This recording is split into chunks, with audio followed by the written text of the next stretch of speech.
Doomsvince, and this is day 192 of Spawn Year.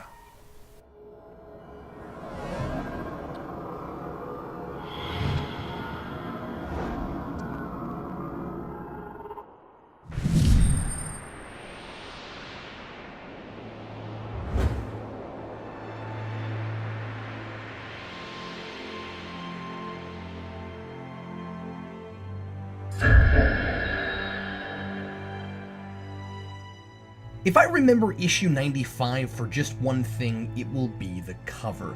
Capullo and McFarlane have done some neat ones together, but it can't get much more wicked slick than this. Makes me want to rewrite that old Smash Mouth song, "You might as well be walking on the spawn."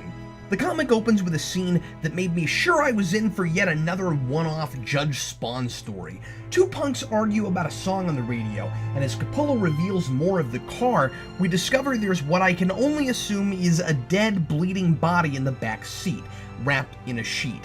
Spawn suddenly materializes in the middle of the road, spooks the driver, runs the car off into a ditch, and leaves the two men to die, or possibly to get up and go find some assistance. I mean, how does Spawn know they're dead? What on earth was the situation here anyway? I can't conceive of the crime involving a dead corpse in a car where Spawn decides the proper punishment is to stand in the middle of the road, watch the car swerve off, and not check to see what happened to them. Does Spawn hurriedly and half-heartedly punish people on his way to punish more important Shrek?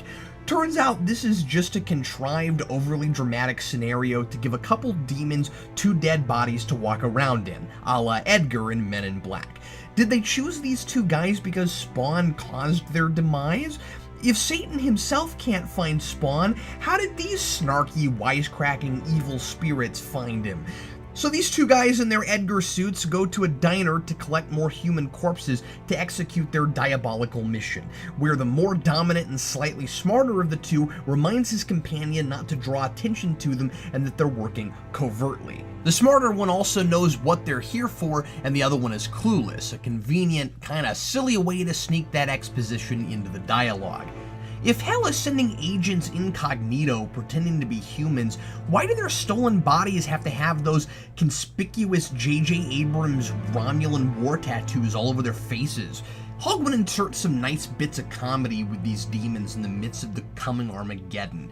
It's more than welcome with all the ghosty Al's talk of doom and gloom and the inevitable Terry-Wanda confrontation about her immaculate conception, and though he lays it on a little thick and is one of the few people on Earth who understands that literally anything is possible, it's hard for me to blame Terry for thinking Wanda might have cheated on him. Those demons have been sent to usher in the big bad Beast from Angel Season 4 level bad guy, Urizen.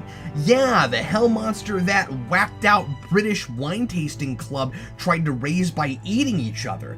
I must admit, I'm impressed that was actually there for a greater purpose and that it paid off before issue 139. Like the snooty Hannibal Lecter Society, these two need 13 people to make their ritual work.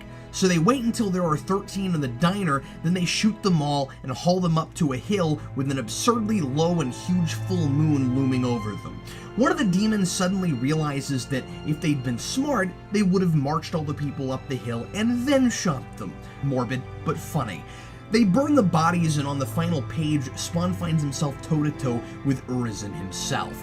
I kind of enjoyed the religious billboard that says, "Don't make me come down there, God," even if it is really unlikely that two demons bringing the apocalypse would just happen to do it right next to such an appropriately ironic sign.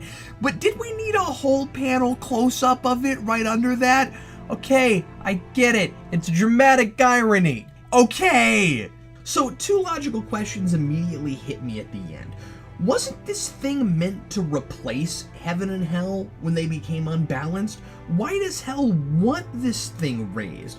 Secondly, does this easier method only work for demons? According to the Cannibalistic Culinary Arts Association, the ritual was about perverting Jesus' Last Supper. One person eats the 12, reversing communion, where the 12 eat of Jesus' body and blood, and then, now having the power of all 12, the 13th can summon Urizen. 2 demons just set 13 bodies on fire and that's it. Seems way too simple and kind of a cop-out to me. I suppose I'll see where it goes, but it sure seems like letting the Fried Green Tomatoes Club eat each other until one of them unleashed the beast would have been more interesting. I definitely dug the atmosphere and dialogue this issue, but I continue to detect a lack of forethought in shaping the grander narrative, even with Holguin at the helm. And is it just me, or does Urizen's silhouette look suspiciously like Tremor? Signed, Captain Logan.